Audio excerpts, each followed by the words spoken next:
자, 오늘은 온유하고 겸손하니라는 제목으로 성품 설교하도록 하겠습니다. 본론으로 들어가기 전에 이야기를 하나 하고 갑니다. 어떤 아이가 분식점에 가가지고 라면을 하나 시켜 먹었어요. 그리고 사장 라면을 다 먹고 나서 사장님 여기 물 좀 주세요 했더니 사장님이 야 물은 셀프다 이랬어요. 그게 잘 이해가 안 돼가지고 다시 한번 큰 목소리로 사장님 여기 물 좀 주세요 그랬더니 아니 물은 셀프라니까. 이 아이가 좀 곰곰이 생각한 후에 이렇게 말했습니다. 사장님 그럼 여기 셀프 좀 주세요 그랬어요. 이해가 되세요? 물은 셀프다. 자, 이제 오늘 우리가 성품을 훈련하는데 성품 훈련은 사실 셀프 서비스가 아니에요. 우리가 사모하지만 우리의 힘만으로는 안 돼요. 하나님 은혜를 주셔야 되고 우리가 문화 명령을 함께 나눌 때도 주님의 복과 은혜를 지극히 사모하자 그랬는데 주님을 닮아가는 이 성품 훈련에 있어서도 정말 은혜를 구해야 됩니다. 아울러서 함께 우리가 훈련할 때 더 또 주님을 깊이 닮아가는 은혜가 우리 교회 가운데 임하는 줄로 믿습니다. 자, 그런 의미에서 오늘 이렇게 한번 인사합시다. 우리는 함께 성장하는 사랑의 교회입니다. 인사하겠습니다. 우리는 함께 성장하는 사랑의 교회입니다. 자, 지난달 우리 7번째 성품 주제단이었죠. 강함, 온유, 순종. 그래서 이번 9월은 한 달간은 전체 30가지 주제 중에서 이제 20번째에 해당되네요. 온유에 대해서 우리가 함께 배우고 또 훈련하도록 하겠습니다. 자, 우리 그리스도인의 삶에는 우리가 계속해서 나눴지만 분명히 영적 전투가 존재합니다. 빛과 어두움의 싸움이 있다는 거죠. 그래서 우리 믿는 자들은 강한 그리스도인이 돼야 돼요. 강해야 돼요. 그런데 무엇이 우리를 강하게 만드는가 할 때에 4가지를 우리가 살펴봤습니다. 은혜의 체험, 그리고 연동과 훈련, 사랑의 마음, 견고한 믿음, 이것이 우리를 강하게 만든다. 그런데 강함만 가지고서는 자칫 우리가 어디에 빠질 수가 있습니까? 독선과 교만에 빠질 위험이 있어요. 그래서 이것을 보완해 줄 성품이 필요하고 또 균형을 잡아줄 성품이 필요한데 그것이 무엇이다? 바로 오늘 우리가 배울 온유라는 것이죠. 아무쪼록 이 온유를 이번 한 달간은 잘 또 배우고 훈련해서 그리스도를 더욱 닮은 성숙한 우리 모두가 되기를 진심으로 축원합니다. 주요 구절 하가하고 가겠습니다. 나는 온유하고 겸손하니 내게 배우라. 3번 하가합니다. 나는 온유하고 겸손하니 내게 배우라. 나는 온유하고 겸손하니 내게 배우라. 나는 온유하고 겸손하니 내게 배우라. 이번 주 수요일부터는 이제 큐티 강좌를 좀 마무리 짓고요. 너무 그 큐티 업그레이드를 오래 하니까 여러분들 지겨우셨을 거예요. 그래서 큐티 강좌는 마무리 좀 짓고 소그룹 목장 길라잡이 이제 강좌를 열도록 하겠습니다. 그래서 우리 목장에서 소그룹에서 이 큐티가 생명력을 얻으려면 큐티 나눔이 진행이 돼야 되고요. 우리 교회는 이 큐티 나눔과 아울러서 이걸 하면 돼요. 한 주간 이 하가했던 이 말씀을 중심으로 내가 이 말씀대로 살아보니 어떤 은혜가 이렇게 나타났는가. 그래서 참 좋은 것이 이 핵심 구절을 기억하면서 자꾸 말씀을 놓지 않는 겁니다. 그래서 주일 말씀은 이 하가의 말씀을 붙들고 또 큐티 말씀 이 2가지를 매일매일 붙들 때 이제 말씀과 동행하는 삶이 있을 거고요. 또 그 말씀이 적용됨으로 말미암아 또 우리의 삶 속에 변화되는 또 아름다운 열매들이 나타나게 될 것입니다. 그리고 그것을 목장에서 이제 나눌 때에 서로가 도전을 받고 또 함께 기도하는 그런 아름다운 또 역사가 이어지게 될 거예요. 아무튼 이제 하반기 새롭게 하나님 우리 교회에 참 여러 지금 사역들 이제 하나하나 세워가고 있는데 교회가 교회되는 그 과정 속에서 분명히 하나님이 역사해 주실 거예요. 그래서 여러분들 기대감을 갖고 또 계속해서 지금 기도해 주신 것처럼 교회를 위해서 기도해 주시기를 바랍니다. 자, 오늘 본문의 말씀 아주 유명한 말씀이죠. 마태복음 11장 28절 말씀 여러분들 다 암송하고 있죠. 수고하고 무거운 짐진 자들아 다 내게로 오라 내가 너희를 쉬게 하리라. 여러분 혹시 인생의 무거운 짐을 지금 짊어지고 계십니까? 쉼이 필요하십니까? 그럼 어떻게 해야 되겠다? 누구를 찾아야 되겠다? 주님을 찾아야 되겠다. 여러분, 그런 의미에서 우리 다시 한번 인사할까요? 힘들 때 나를 찾지 마시고 주님을 찾으세요. 이렇게 인사하겠습니다. 힘들 때 저를 찾지 마시고 주님을 찾으세요. 물론 우리 공동체가 서로를 격려하는 역할을 합니다. 그러나 진정한 쉼은 사실 사람이 줄 수 있는 것이 아니고 누가 주실 수 있어요? 우리 주님만이 주실 수 있죠. 주님을 더욱 찾아야 되겠다. 자, 이런 온전한 쉼을 주실 수 있는 주님은 어떤 분이에요? 마음이 온유하고 겸손하신 분. 그래서 나의 멍에를 메고 내게 배우라. 그리하면 너희 마음이 쉼을 얻으리니 이는 내 멍에는 쉽고 내 짐은 가벼움이라 하시니라. 당시 이 율법주의가 주는 그 짐은 우리 인생을 정말 억누른단 말이죠. 그러나 우리를 구원하시는 주님의 멍에는 가볍다는 거예요. 우리를 자유케 한단 말이죠. 왜냐하면 나 혼자 홀로 지는 멍에가 아니고 주님이 함께 메어주시는 멍에고 또 우리 가운데 이 진정한 쉼을 제공해 주시는 그런 은혜가 있기 때문에. 그런데 우리의 스승 되신 주께서 내게 배우라 하시는 거예요. 특별히 주님이 어떤 분이시다? 다시 한번 말씀드리지만 온유하고 겸손한 분이시다. 그래서 주님의 이 성품을 또 우리는 배워야 되겠다. 자, 그래서 오늘은 온유에 대해서, 이 온유라는 성품에 대해서 우리가 살펴볼 텐데요. 먼저 이 개념부터 한번 살펴보고 갑시다. 여러분, 온유 무엇일까요? 온유. 온유는 온화하고 부드러운 것이죠. 온화하고 부드러운 성품인데 단순한 온화하고 부드러운 성품이 아니라 우리가 산상수훈 8복에서 몇 번째 복입니까? 세 번째 복이었죠. 온유한 자는 복이 있나니 그들이 땅을 기업으로 받을 것이며. 그래서 이 온유는 이 상대의 어떤 무례함에도 인내심을 가지고 다투지 않는 온화하고 부드러운 성품이다. 다시 한번요. 상대의 어떤 무례함에도 다투지 않는 것. 그러면서 그 속에서 온화하고 부드러운 이 성품, 그것을 간직한 성품, 이것이 바로 온유다. 그래서 우리가 팔복에서도 살펴보았지만 온유라는 개념, 이 프라우스라는 단어 안에는 많은 그 의미들이 함축되어 있다고 그랬어요. 포괄적인 그 개념을 가진 단어인데 겸손한, 친절한, 또 동정심이 깊은, 무엇보다도 잘 길들여진, 그래서 의학적으로도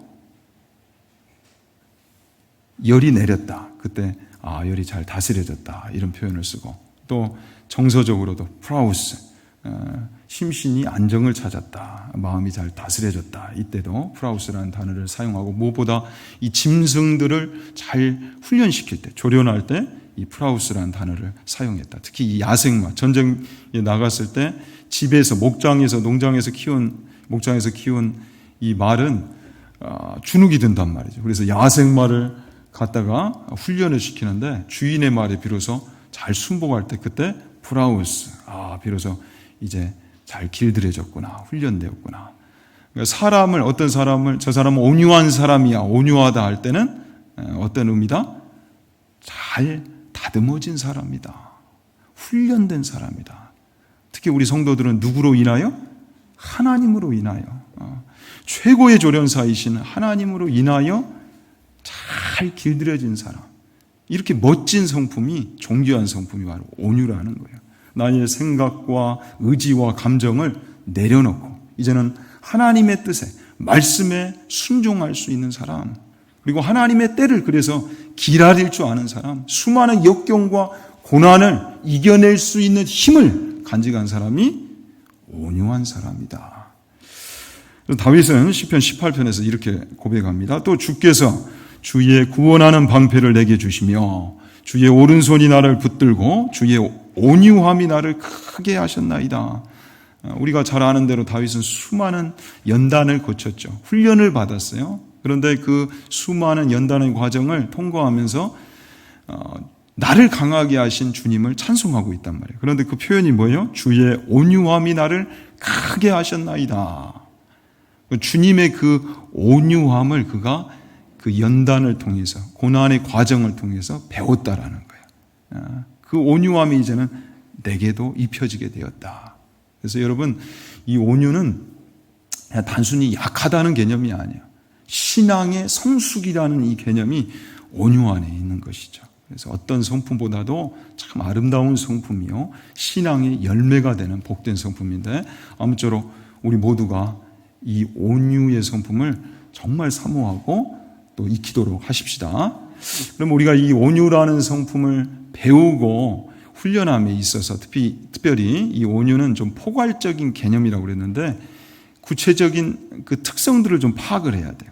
그래야 우리가 온유를 잘 배울 수 있기 때문에 오늘은 세 가지 측면에서 이 온유가 어떤 특성을 가지고 있는지 함께 살펴보도록 하겠습니다. 먼저는 온유는 무엇이다? 순종이다. 어떤 순종이냐 할 때에 자기를 비우고 하나님으로 채우는 순종이다. 자기를 비우고 하나님으로 채우는 순종이다. 자, 그래서 그 팔복에서도 우리가 함께 살펴보았지만 오해하지 말아야 할 것이 세상에서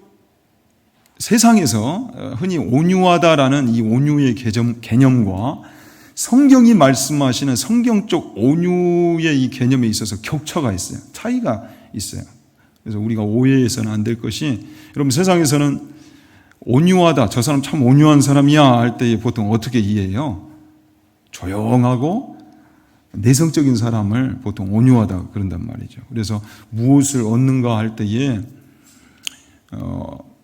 조용하고 또 내성적이고 우유부단하고 강하지 못한 온유한 사람이 무엇을 얻을까, 이렇게 오해한단 말이죠. 더군다나 세상에서는 어떻습니까? 누가 무엇을 얻어요? 목소리 큰 사람이 뭔가를 얻을 것 같고, 물불 안 가리는 사람들, 수단 방법을 가리지 않고 막 달려드는 그런 사람이 무언가를 얻는다고 생각하지, 무슨 온유한 사람이 뭘 얻겠어, 이렇게 생각한단 말이죠. 그러나 성경은 여러분, 누가 땅을 얻는다고 그래요? 온유한 사람이 땅을 얻는데요. 하나님이 이 현실적이고 영적인 축복인 땅을 누구에게 기업으로 주신다? 온유한 자에게 땅을 기업으로 주신다. 온유한 사람이 복이 있다라고 분명히 말씀한다는 거죠. 자, 그러면 왜 온유한 사람이 이렇게 복을 누리고 땅을 기업으로 받는가? 이 온유는 세상에서 생각하는 그런 단순한 온화함이 아니라는 거죠. 정말 수많은 과정을 통해서 길들여진, 훈련된 강한 온화함이라는 거예요. 다 알아요, 그거. 모르는 게 아니에요. 그런데도 자기를 내려놓는 거예요. 오히려 하나님을 채우는 거예요. 내 것을 내려놓고 하나님의 것을 채워나가는 그 속에서 만들어지는 것이 바로 온유이기 때문에 이 온유는 강한 것이다. 그리고 하나님은 이 온유 안에 정말 순종의 개념이 담겨있기 때문에 하나님의 뜻을 어떻게든 이루어보고픈 그 뜻에 순종하는 그 마음에서 훈련하고 그 속에서 만들어지는 것이 온유이기 때문에 이 온유한 사람 안에는 하나님이 아시는 거예요. 바로 하나님과 사람을 온전히 섬기고자 하는, 살리고자 하는 거룩한 소명이 담겨져 있기 때문에 하나님이 이 소명을 이루게 하시도록 땅을 주신다는 거예요. 그래서 우리가 문화명령에서도 이 땅은 단순히 부동산 개념이 아니라고 그랬어요.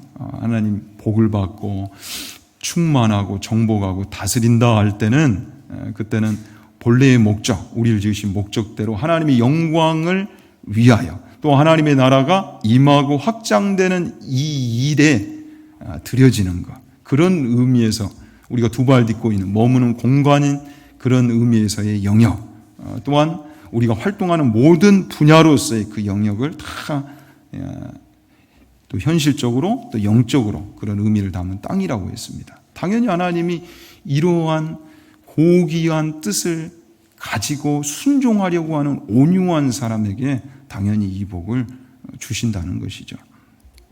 시편 37편 9절 11절에 보면 우리 함께 한번 읽어보겠습니다. 진실로 악을 행하는 자들은 끊어질 것이나 여호와를 소망하는 자들은 땅을 차지하리로다.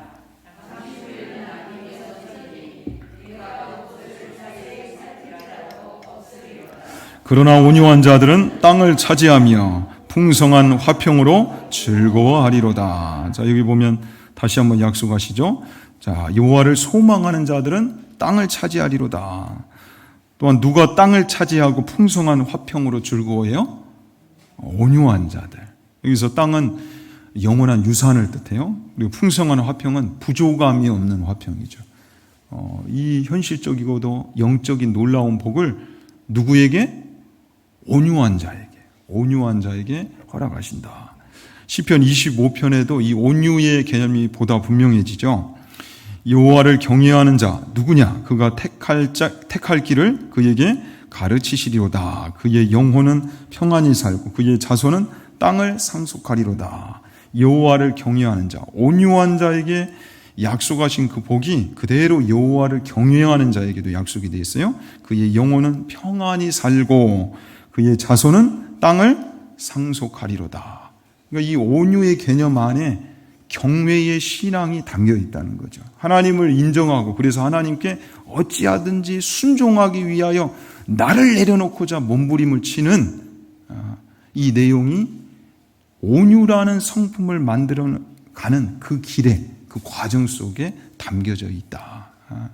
그래서 하나님이 이것을 귀하게 여긴다는 거예요. 귀하게 여기신다. 그래서 하나님이 이 성경을 살펴보면 온유한 자를 정말 많이 축복하시는데 정말 땅을 주실 뿐만 아니라 여러 축복을 말씀하세요. 그래서 이 온유라는 개념은 여러분 선천적인 성품이 아니에요. 선천적으로 나는 온유한 사람으로 태어났다. 그런 사람은 없어요. 다 어떻게 돼요? 만들어지는 거예요. 철저히 후천적인 성품. 하나님의 그 훈련을 받는 그 과정 속에서 탄생되는 신앙의 열매가 바로 온유라는 사실이죠. 성경에 많은 믿음의 우리 선진들이 이들도 하나님의 이 훈련이라는 과정을 거침으로 비로소 온유한 사람이 되었다는 것을 우리에게 잘 설명해 주고 있습니다. 자, 민수기 12장 3절에 이 사람 모세는 온유함이 지면의 모든 사람보다 더하더라. 출애굽기에 보면 모세를 설명할 때 자주 등장하는 그 구절이 여호와께서 명하신 대로 다 행하였더라. 이 구절이 많이 소개된다고 했죠. 근데 모세가 처음부터 그러면 그런 순종의 사람이었어요? 아니에요. 여러분, 모세는 누구보다도 선천적으로 혈기가 왕성했던 사람이에요. 혈기가 아주 왕성했던 사람이에요. 그런데 이런 모세가 광야 훈련을, 아주 오래된 광야 훈련을, 그 긴 세월을 통과하면서 하나님께 훈련을 받습니다. 그 훈련의 결과 지면의 모든 사람보다 온유함이 더한 그런 멋진 사람, 위대한 출애굽의 지도자로 탄생될 수 있었다는 사실이죠. 요한복음 21장 18절 말씀, 내가 진실로 진실로 내게 이르노니 내가 젊어서는 스스로 띠띠고 원하는 곳으로 다녔거니와 늙어서는 내 팔을 벌리리니 남이 내게 띠띠우고 원하지 아니하는 곳으로 데려가리라. 자, 누구에 관한 말씀입니까? 사도 베드로에 관한 말씀이죠. 저 베드로는 어떤 인물이었어요? 참 감정이 거친 사람이었죠. 심지어 예수님의 그 십자가 도상에서 3년 반 동안 예수님과 동고동락했음에도 불구하고 그 예수님을 어때요? 배반하고 저주까지 하죠. 그런 베드로가 부활의 예수님을 만나고 성령 강림 이후에는 바뀌어져요. 변화돼요. 그래서 그의 이제 인생 말년에 보면 어떻습니까? 정말 하나님의 뜻에 지배받는, 그리고 주님의 이 말씀 그대로 살아가는 그런 순종의 사람, 또 온유의 사람이 되죠. 또 디모데전서 1장 13절, 내가 전에는 비방자요 박해자요 폭행자였으나 도리어 긍휼을 입은 것은 내가 믿지 아니할 때에 알지 못하고 행하였습니다. 사도 바울에 관한 말씀입니다. 사도 바울도 정말 성격이 날카로운 사람이었어요. 소신이 강했던 사람이었어요. 그런데 이런 인물이 전에는 비방자, 박해자, 폭행자였는데 다메섹 도상에서 예수님을 만나고 나서 그도 바뀌어요. 점점점 변화되는 거죠. 이제는 정말 하나님 나라 확장을 위해 누구보다도 순종의 삶을 살았던 이가 사도 바울이었다. 이처럼 온유의 사람은 여러분 하루아침에 탄생되지 않아요. 죽는 그 순간까지 우리가 도전해야 할 성품이 있으니 그것이 무엇이다? 바로 이 온유다. 그래서 온유는 자기를 비우고 하나님으로 채우는 순종인데 이 십자가를 앞에 두고 우리 예수님의 이 기도, 너무 소중한 기도인데 우리가 이 기도에 주목해야 하겠습니다. 누가복음 22장 42절, 이르시되 아버지여 만일 아버지의 뜻이거든 이 잔을 내게서 옮기시옵소서. 그러나 내 원대로 마시옵고 아버지의 원대로 되기를 원하나이다 하시니, 참 주님 가시는 지금 이 길이 십자가인데, 그런데 이 십자가 앞에서도 주님은 이 기도를 드렸다는 거예요. 우리도 마찬가지예요, 여러분. 우리는 혈기가 왕성한 사람들이에요. 우리는 오늘 신앙적으로 홈런을 한번 날렸다가도 내일 삼진아웃 될 수 있는 그런 존재라는 거예요. 잠시 한눈을 팔면 언제든지 넘어질 수 있는 그런 존재. 그래서 성도는 하루하루를 조심히 살아가는 법을 배우는 사람들이라고 그랬죠. 교만하는 순간 그냥 무너지고 말아요. 누가 내게 조그만 억울함을 줘도 내 속이 다 뒤집어지고 완전히 꼬여버리는 그런 존재들이 바로 우리라는 거예요. 마귀는 끊임없이 이것을 공략하죠. 우리에게 우리를 유혹하고 자꾸 시험거리를 갖다 준단 말이죠. 그러니까 매일매일 이것을 알아 하나님의 말씀 앞에 또 나를 내려놓을 줄 아는, 세울 줄 아는 그런 지혜가 필요하단 말이죠. 아울러서 나를 내어드릴 수 있는, 내 뜻을 내려놓고 하나님의 뜻을 세워가는 나를 내어드리는 무엇이 필요하다? 기도가 필요하다. 주님이 이 기도로 사셨던 것처럼 우리도 이 기도를 꼭 해야 되겠다.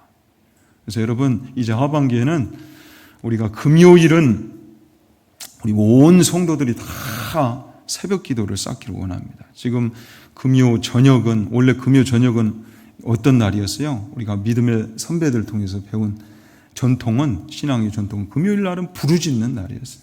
모두 모여서 부르짖는 기도가 응답받는 기도이기 때문에 너는 내게 부르짖으라 내가 내게 응답하겠고, 그래서 부르짖었어요. 밤을 지새워서 부르짖었어요. 심지어는 더 조용한 데서 더 크게 부르짖기 위해서 산속을 찾았어요. 우리 강상 골짜기 곳곳마다 우리 믿음의 선배들이 부르짖었던 그 기도가 있었어요. 그 기도가 가정을 변화시켰고 이 나라를 변화시켰어요. 지금도 마찬가지예요, 여러분. 복음이 능력이 없는 것이 아니에요. 복음이 능력이 없는 것이 아니에요. 복음 자체 안에는 영생이 담겨져 있어요. 생명력이 있어요. 근데 그 복음을 붙드는 우리가 조금 나태해지지는 않았는가. 근데 기도가 우리를 깨워요. 기도가 있어야 돼요. 그 기도 안에는 여러분 어떤 은혜가 흐릅니까? 재건의 은혜가 흐르죠. 우리 교회에서 많이 나는 것처럼 역전의 은혜가 흘러요. 여러분, 지난주 우리가 시편 말씀, 특히 다윗의 이 시를 통해서 그의 기도를 우리가 살펴보게 되는데, 여러분, 다윗도 우리와 성정이 동일한 사람임을 그의 시편에서 우리가 발견하게 돼요. 인생의 희노애락이 다 이 시편 안에 있어요. 다윗도 막 원수들이 공격할 때 너무 억울해가지고 어찌할 바를 모르는 거예요. 그러니까 하나님 앞에 달려와서 막 그것을 토해 넣는 겁니다. 심지어는 저 원수의 머리를 그냥 쳐서 깨트리소서 막 이런 기도를 드려요. 울분이 있는 거예요. 그러나 한 가지 다른 것은 무엇이에요? 하나님을 상대했다는 거예요. 내 속은 그렇지만 그것을 하나님 앞에서 내려놓고 하나님의 뜻을 찾기 위해 몸부림을 쳤다는 거죠. 그렇다 보니까 이 다윗의 기도 안에, 시편 안에 다시금 그의 인생이, 그의 심령이 재건되는 은혜가 있어요. 역전의 은혜가 있어요. 그렇게 기도하다 보니까 이제 누가 보여요? 내가 보여요. 그럼 나는 완전하냔 말이죠. 부족한 나를 발견하고 다시금 하나님 앞에 또 은혜를 구하는 그런 이제 기도를 드려요. 그러니까 역전의 은혜. 자, 내가 이렇게 억울하고 힘들지만 그래도 누가 계신다? 하나님이 계신다. 주는 있구나. 근데 이게 바뀌어진다고 그랬죠. 기도를 통해서. 아니, 주가 계신다. 주님이 계신다는 것이 어떤 의미인가. 그것을 의지하고 또 이 기도의 굴에서 일어서서 세상을 향해 나아가는 바로 그 믿음의 모습. 근데 이것이 반복되어서 쌓여가는 것이 바로 온유라는 거죠. 온유라는 성품. 그래서 온유가 멋있는 거예요. 너무도 귀한 거예요. 아무쪼록 자기를 비우는 하나님으로 채우는 이 순종이 담긴 이 온유를 마음껏 사모하고 또 배우고 나의 성품으로 익혀가는 우리 모두가 되기를 진심으로 축원합니다.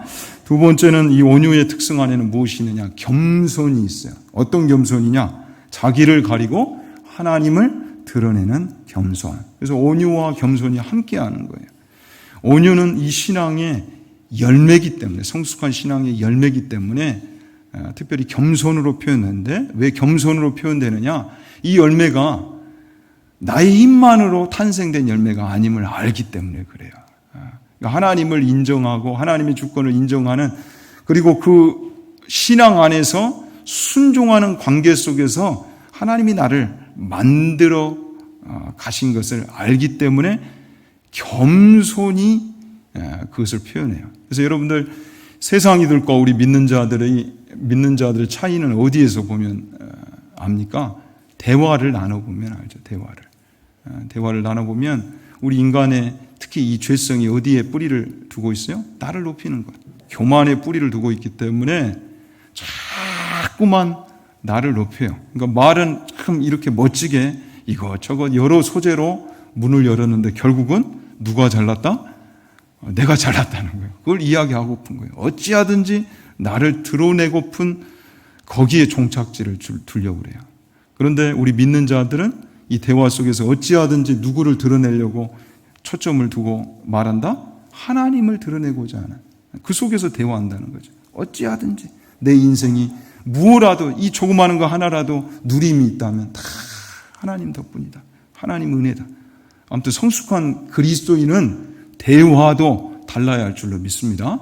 어찌하든지 그 대화 속에서 하나님을 드러내고 그걸 복음의 기회로 삼고자 하는 바로 그 거룩한 열심, 그것이 있어야 되겠다. 그런데 이 모든 그 과정이 다 하나님이 나와 동행하시고 나를 만들어 가신다는 걸 알기 때문에 겸손히 그것을 드러내고자 하는 이 모습. 그래서 온유는 무엇과 함께한다? 겸손과 함께한다. 주님도 그래서 나는 마음이 온유하고 겸손하니 이렇게 표현하셨고요. 에베소서 4장 2절에 모든 겸손과 온유로 하고 오래 참음으로 사랑 가운데서 서로 용납하고 평안에 매는 줄로 성령이 하나 되게 하신 것을 힘써 지키라. 여기서도 겸손과 온유가 함께하고 있죠. 골로새서 3장 12절에도 그러므로 너희는 하나님이 택하사 거룩하고 사랑받는 자처럼 긍휼과 자비와 겸손과 온유와 오래 참음을 옷 입고 피차 용서하라 그러죠. 주님께 우리가 그 용서를 받았기 때문에. 그래서 여기서도 겸손과 온유. 그래서 이 긍휼과 자비, 하나님의 사랑을 입었고 또 그 사랑을 의지하는 자는 이제 그 인생이 더욱 사모하고 배우는 바로 성품이 있으니 그것이 바로 온유라는 거예요. 그래서 온유는 무엇으로 나타난다? 겸손으로 나타난다. 온유의 깊이는 바로 겸손의 깊이다. 저 사람 참 온유한 사람이야 할 때는 그 사람은 겸손한 사람이다라는 사실 꼭 기억하시기 바랍니다. 무엇보다 이 겸손에 있어서도 우리 주님 우리의 모델이 되시죠. 빌립보서 2장 5절 8절 너희 안에 이 마음을 품으라 곧 그리스도 예수의 마음이니. 그런데 이 주님의 마음은 온유하고 겸손하니. 6절 그는 근본 하나님의 본체시나 하나님과 동등됨을 취할 것으로 여기지 아니하시고 오히려 자기를 비워 종의 형체를 가지사 사람들과 같이 되셨고 사람의 모양으로 나타나사 자기를 낮추시고 죽기까지 복종하셨으니 곧 십자가에 죽으심이라. 그래서 우리 인류 역사상 최고의 낮아짐이 있었는데 그것이 무엇이다? 신이신 그분께서, 하나님이신 그분께서 사람의 모양을 입었다는 거예요. 이 성육신의 사건이야말로 최고의 겸손을 우리 가운데 보여주고 있죠. 그래서 우리는 이 주님의 겸손을 배워야 되겠다. 여러분, 주님이 겸손하시는데 우리가 뭐 잘났다고 교만해야 하겠어요. 그죠? 그리고 교만한 자는 절대 이 온유함에 담궈 놓으신 주님의 그 축복을, 그 약속을 누리지를 못해요. 교만한 자는 누가 꺾어요? 하나님이 꺾으셔요. 하나님을 상대할 자가 있어요. 이 말씀을 여러분 정말 마음을 열고 들으시기 바랍니다. 교만한 자는 누가 상대하신다? 하나님이 나서서 상대하신다.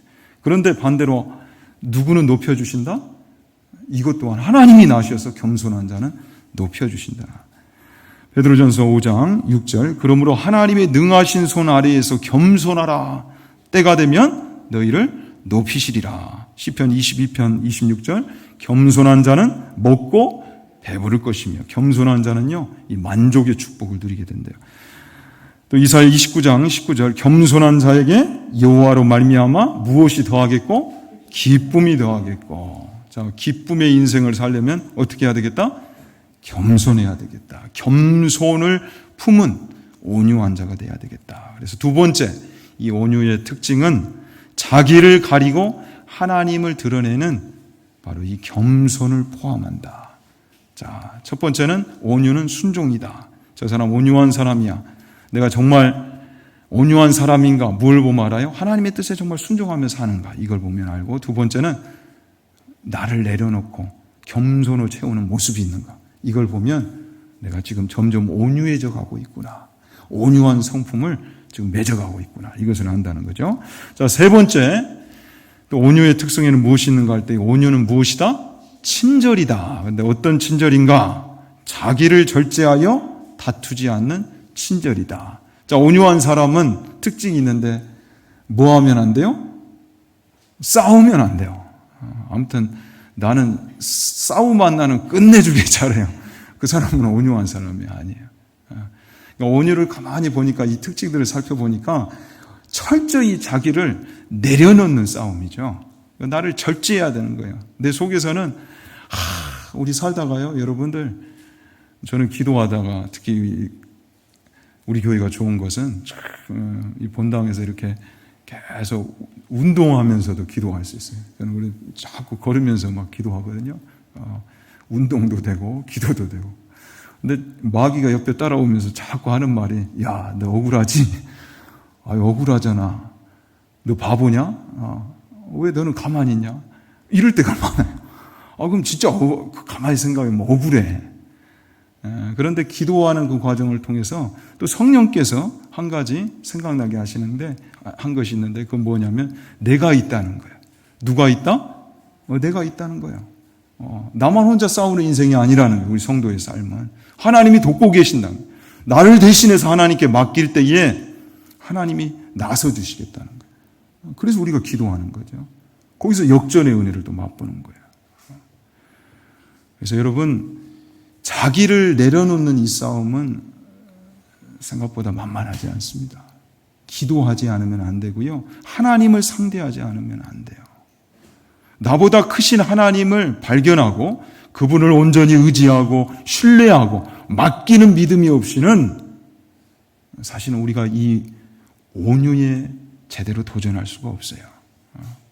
아주 중요한 내용이에요. 그래서 여러분들 온유를 이 한 달간 배우고 훈련하기 위해서는 깊이 여러분들이 기도하셔야 되는데 철저히 나를 내려놓는 싸움을 해야 됩니다. 철저히. 내가 주인 노릇하면 우리는 이 온유한 사람으로 제대로 거듭날 수가 없어요. 철저히 하나님이 왜 이런 순간들을 맞이하게 하셨는가? 왜 이런 고난들, 이런 순간들을 거치게 하시는가? 그 속에서 놀라운 열매를 우리에게 주시고자 하는 하나님의 원대한 계획이 있다는 사실을 아시고 정말 기도를 통해서 끊임없이 나를 내려놓는 이 싸움에 도전하시기를 바랍니다. 그래야 비로소 우리가 다투지 않고 친절로 세상을 상대할 수가 있어요. 온유의 이제 마지막 특징은 그래서 하나님께 맡겼기 때문에 그 화를 들고 세상에 나아가는 것이 아니고 이제는 사랑을 들고 나간다는 거예요. 그 모습이 친절한 모습이고 세상을 포용하는 관용의 모습이라는 거죠. 그래서 온유가 순종과 겸손과 함께하는 것처럼 마지막은 무엇과 함께한다? 이 관용 그리고 친절 그리고 자기 절제와 함께한다. 고린도후서 10장 1절 말씀, 나 바울은 이제 그리스도의 온유와 관용으로 친히 너희를 권하노라. 디도서 3장 2절, 아무도 해방하지 말며 다투지 말며 관용하며 범사의 온유함을 모든 사람에게 나타낼 것을 기억하게 하라. 하나님을 상대하기 때문에 이 온유는 또한 이 관용과 포용과 함께 할 수가 있다. 자, 디모데후서 2장 24절에는 주의 종은 마땅히 다투지 아니하고 모든 사람에 대하여 온유하며 가르치기를 잘하며 참으며. 자, 주의 종인 저도 그래서 참 사모가 되고 또 늘 부족한 것 중에 하나로 참 발견이 되는 것이 바로 이 온유예요. 참 온유하지 못하구나 내가. 주의 종인데도 불구하고. 그래서 늘 기도가 되고 도전해야 될 성품이 이 온유입니다. 그래서 여러분 여기 있는 목사가 어느 누구와 이렇게 싸우고 있다면 자, 어떤 말씀을 가지고 와야 되겠어요? 이 디모데후서 2장 24절 말씀을 탁 들이대면서 목사님 정신 차리세요. 이렇게 해주셔야 되는 거예요. 정말 이 온유라는 성품이 얼마나 아름다운데 그런데 이것이 하루아침에 탄생되지 않는다는 거예요. 그래서 갈라디아서 5장 22절 24절에 보면 이 온유를 무엇으로 소개하고 있습니까? 성령의 열매로 소개하고 있어요. 근데 이 성령의 열매들은 육체의 일을 이야기하다가 이 성령의 열매를 소개합니다. 갈라디아서 5장 22절 24절 오직 성령의 열매는 사랑과 희락과 화평과 오래 참음과 자비와 양성과 충성과 온유와 절제니 이 같은 것을 금지할 법이 없느니라. 그리스도 예수의 사람들은 육체와 함께 그 정욕과 탐심을 십자가에 못 박았느니라. 자, 육체의 이 욕심, 그것을 십자가에 못 박는 그 과정 속에서 나타나는 열매가 무엇이다? 바로 이 성령의 열매라는 거죠. 그래서 이 존귀한 성령의 열매를 간직한 자들을 하나님은 쓰시기를 원해요. 특별히 이 성령의 열매가 세상 가운데 무엇으로 쓰임받는다? 복음의 통로로 쓰임받는다는 사실이죠. 그래서 이 온유한 사람, 이 온유한 성령의 열매를 간직한 사람을 하나님은 축복하시고 그를 돕는다는 거예요. 시편 25편 9절에 온유한 자를 정의로 지도하시며 온유한 자에게 그의 도를 가르치시도다. 이 지혜의 복을 온유한 자에게 허락해 주신다는 사실이죠. 시편 76편 9절에도 곧 하나님이 땅의 모든 온유한 자를 구원하시려고 심판하러 일어나신 때로다.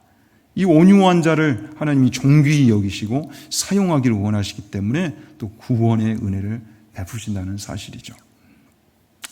그럼 TV 프로 중에 그 서민갑부라는 프로 아십니까? 저는 이번에 한번 봤는데 거기에 그 누가 소개되냐면 이수환 씨라고, 이분은 옆에 그 함양 지리산에서 지리산 한 700m 되는 곳에서 무엇을 생산하냐면 캐비어 아세요? 철갑상어의 알, 캐비어를 거기서 생산하더라고요. 우리나라에서는 이 철갑상어 양식을 처음으로 성공한 분인데 젊은 분이에요. 그런데 보니까 왜 서민갑부인가 했더니 1년에 매출이 연 30억 정도 되더라고요. 철갑상어 한 마리만 해도 뭐 거의 2천만 원 정도 간대요. 10년 된 그 철갑상어는. 근데 그 철갑상어를 3,800마리 가지고 있더라고요. 세계 3대 진미 중에 하나가 이 캐비어죠. 송로버섯, 트러플, 그리고 거위, 간, 푸아그라, 그리고 캐비어. 근데 이 캐비어가 비싼 거는 이 소량의 캐비어를 얻기 위해서는 최소 이 철갑상어를 10년 동안 키워야 된답니다. 10년 동안 이 캐비어를 얻기 위해서 기다려야 되는 거예요. 근데 이분이 이제 인터뷰에서 이런 아주 멋있는 말을 하더라고요. 이 캐비어는 자기 인생을 보여주는 도구다. 이렇게 표현하더라고요.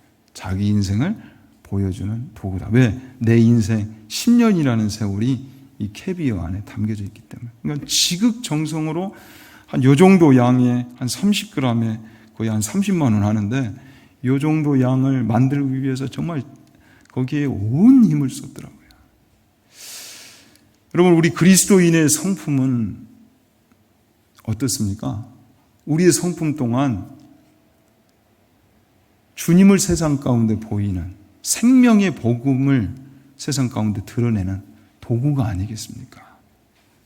그래서 우리가 이 온화함, 온유, 이 온화함은 단순한 온화함이 아니고 강한 훈련된 하나님으로 인하여 잘 다듬어진 바로 그 온유라고 했는데 이 온유를 우리가 사모해야 하지 않을까요? 그런 의미에서 왜? 이 성품이 세상 가운데 생명의 복음을 보여주는 도구가 되고, 무엇보다 신앙의 연수가 더 쌓일수록, 그 이수환 씨가 이야기한 것처럼 우리 이 성품 안에 나의 인생이 고스란히 쌓이고 채워져야 되는데, 정말 우리가 주님과 동행하는 그 세월이 우리 성품 속에 정말 쌓여져 있는가.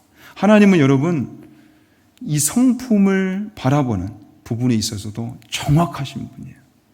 우리가 지금 제자리에 있는지, 아니면 후퇴하고 있는지, 아니면 주님을 닮는 이 성숙의 자리를 향해 나아가고 있는지 정확하게 보시고 진단하시는 분입니다. 아무쪼록 그 하나님 앞에 누구보다도 하나님이 우리를 사용하기를 원하셔서 정말 주목하시고 이 복으로 채우시기를 원하는, 특별히 이 온유 안에 담긴 순종과 겸손과 친절, 그것이 있어 땅을 복으로 주시는 그러한 아름다운 인생 되기를 우리가 이번 한 달간 사모하고, 이 온유라는 성품에 우리 모두가 정말 도전할 수 있는 은혜가 있기를 진심으로 축원합니다. 기도하겠습니다.